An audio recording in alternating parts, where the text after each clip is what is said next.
IPS Kishan सहाय के बयान को लेके जो प्रेमानंद महाराज के समर्थक है गुस्सा है। उनका कहना है कि वर्दी में जिस तरीके से बैठ के प्रेमानंद महाराज को पाखंडी बोला गया, उनके खिलाफ कानूनी कार्रवाई होनी चाहिए, उनको सरकार को एक्शन लेना चाहिए। इसी मुद्दे पर बातचीत करेंगे दिल्ली पुलिस के पूर्व एसीपी वेदभूषण शर्मा जी हैं। क्या कहेंगे सर, पूरे विवाद को कैसे देख रहे हैं? वर्दी पहन के पॉडकास्ट देना, उसके बाद बोल देना कि जितने भी साधु संत है, प्रेमानंद महाराज हो, जाकिर नायक से तुलना कर देना, सबके सब पाखंडी है। देखिए, एक आईपीएस अधिकारी हो चाहे कांस्टेबल हो, वर्दी में कोई भी इस तरह की कंट्रोवर्शियल धार्मिक बात या जाति उन्माद की बात, किसी भी तरह की इस तरह की बात करना सीसीएस कंडक्ट रूल की एक खिलाफत है, उसके खिलाफ जाती है। क्योंकि पुलिस की वर्दी पहनने के बाद और ज़्यादा जिम्मेदारी बढ़ती है कि कानून और संविधान का किस तरह से पालन हो।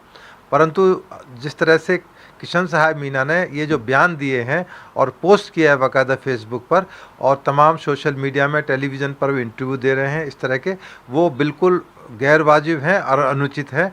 और पुलिस का कोई भी कानून, कोई भी पुलिस रूल्स इस तरह की चीज़ों के लिए अलाउड नहीं करते। तो ये उनका जिस तरह से उन्होंने जाकिर नायक के साथ में प्रेमानंद महाराज और जो धर्म गुरुओं की तुलना की है, वो बहुत ही घोर निंदनीय है। क्योंकि जो नायक हैं जाकिर नायक, वो मलेशिया में छिपे हुए हैं, उनके खिलाफ रेड कॉर्नर नोटिस जारी है, वर्ल्ड के भगोड़ों में उनकी गिनती आती है। हिंदुस्तान में उनके खिलाफ ईडी का जांच चल रही है, तमाम मामले उनके खिलाफ पेंडिंग है, एनआईए उनके खिलाफ इन्वेस्टिगेशन कर रही है। तो यदि ऐसे धर्म गुरुओं के साथ में उनकी कंपेयर किया जाए या उनकी कैटेगरी में उनको रखा जाए, तो ये वाकई में एक शर्म और चिंता का विषय है कि एक आईपीएस अधिकारी जिसकी बहुत बड़ी जिम्मेदारी होती है, और वैसे भी वो कंट्रोवर्सी में रहे हैं। 2024 में जब इलेक्शन हुए थे, उनको ऑब्जर्वर लगाया गया था झारखंड में, वहाँ से ड्यूटी से भाग कर आ गए थे, छोड़ कर आ गए थे। उनके खिलाफ अभी वो इंक्वायरी चल रही है। उसके अलावा और भी कोई ऐसे कई मामले हैं जो उनको कंट्रोवर्सी में पैदा करते हैं।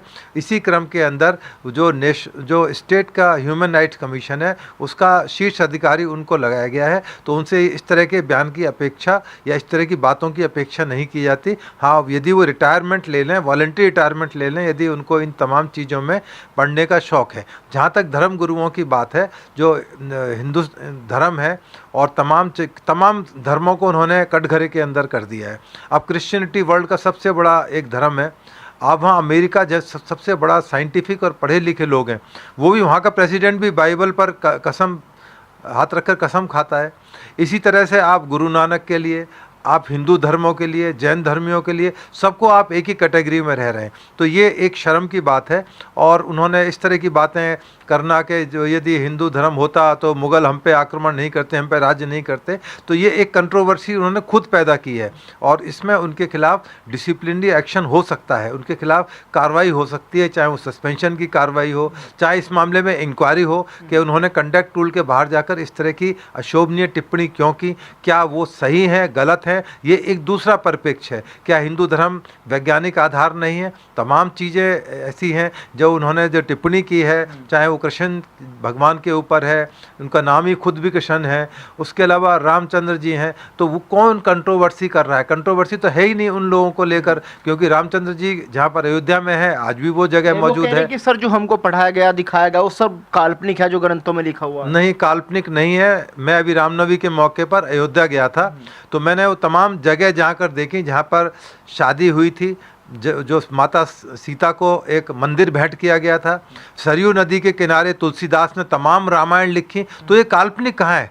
वो तो आप देखेंगे, जो तुलसीदास ने रामायण लिखी थी, इतना बड़ा एक ग्रंथ लिखा है, तो उसका आधार है कृष्ण जी का। आप जन्म देखें, आप जाएं वृंदावन मथुरा जाएं, देखें, पूछें कृष्ण जी कहाँ पैदा हुए थे, यहाँ पैदा हुए थे। ये अलौकिक व्यक्ति हैं, भगवान का रूप है। इनको एक ऐसी असाधारण शक्ति ईश्वर ने दी कि वो इसलिए रामचंद्र जी को कहा जाता है कि मर्यादा पुरुषोत्तम राम है। तो ऐसी थोड़ी ना कहा जाता है, कुछ ना कुछ उनके अंदर उन्होंने ऐसी ताकत, शक्ति, ऊपर की देन, ईश्वर की देन थी उनके अंदर, उनको अलौकिक शक्तियों से विराजमान किया था। इसी तरह कृष्ण जी हैं, कृष्ण जी ने किस तरह से शेषनाग के ऊपर तमाम धरती को उठा लिया था। तो ये तमाम इस तरह की बातें करना जिसके बारे में उनको कोई जानकारी नहीं है, कोई नॉलेज नहीं। मैं नहीं समझता कि आईपीएस होने का मतलब है कि वो तमाम चीज़ों के अंदर प्रकांड विद्वान हो चुका है, उससे ऊपर जानकारी नहीं है। वो कह रहे कि सर हर घटना के पीछे कुछ ना कुछ वैज्ञानिक दृष्टिकोण होता है। जैसे लोग जोड़ देते हैं कि ये जो जैसा पेड़ है, पेड़ से पत्ता गिरता है, भगवान की मर्जी के बिना नहीं गिरता, लेकिन उसके पीछे वैज्ञानिक दृष्टिकोण है। हाँ बिल्कुल, वैज्ञानिक दृष्टिकोण है और हमारे जितने भी वेद हैं,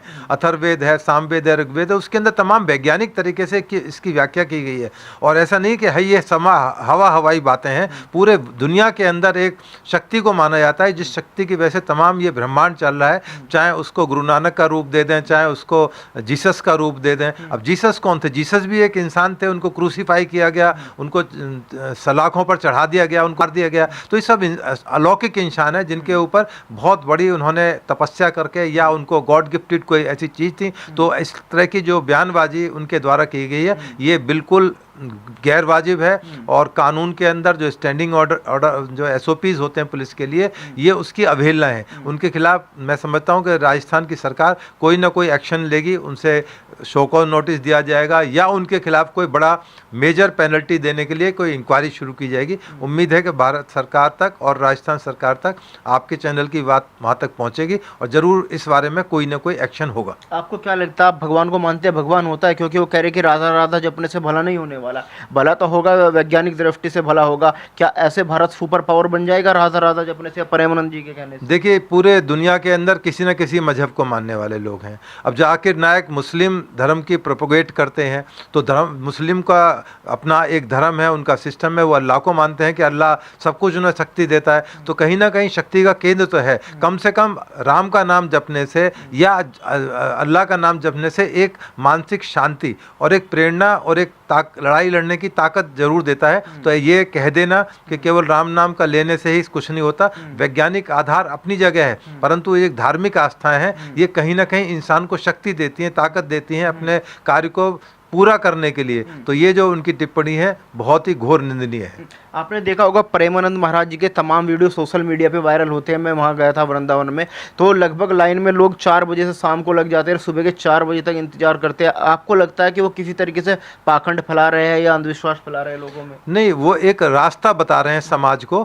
कि क्या समाज, हमारा धार्मिक जो रास्ता है वो क्या होना चाहिए। वो कोई ऐसी चीज़ तो बता नहीं रहे कि आप चोरी करो, डकैती डाल कर दो या लूट मार करो। वो तो एक संयम का रास्ता बता रहे हैं कि किस तरह से एक अच्छे इंसान को रास्ते पर चलकर अपने तमाम कर्तव्यों को पूरा करना चाहिए। उन्होंने कोई ऐसी पथ भ्रष्ट करने वाली या कोई ऐसी गलत बात किसी को कोई वीडियो में कही हो तो मैं भी उसकी घोर निंदा कर सकता हूँ, परंतु मुझे नहीं लगता कि उन्होंने इस तरह की बात की है। केवल उन्होंने एक धर्म पर चलने का एक रास्ता बताया, एक ट्रैक बताया कि किस तरह से हिंदू धर्म को, जो हिंदू धर्म के अनुयायी हैं, उनको किस तरह से सनातनी के रूप में अपने कार्य को आगे बढ़ाना चाहिए। तो इसमें कोई गलत बात तो है नहीं। लेकिन सर आईपीएस किशन साहब पीछे हटने को तैयार नहीं है। वो कह रहे कि जब जब किसी ने इस तरीके की बातें उठाई है तो उसको चुनौतियों का सामना करना पड़ा है। मैं देश को जागृत करने का काम कर रहा हूँ, तो ये जो मुश्किल है मेरे रास्ते में आएगी।